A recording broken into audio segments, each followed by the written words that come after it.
So what's up everyone and welcome back to another video. Today we're going to see how to use the new Gemini Live app on your desktop on Windows 11.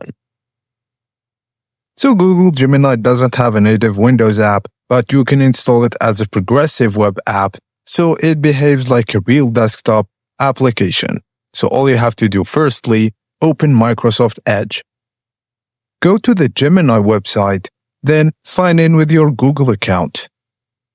Click the three-dot menu on the top right, then select More Tools. Hover over the apps, then click Install this site as an app.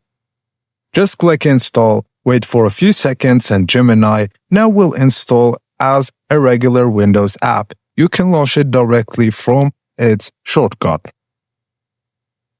And that's it, guys. As simple as that. Thank you for watching, and please don't forget to like and subscribe if you enjoyed the content and for more, and I'll see you on the next one.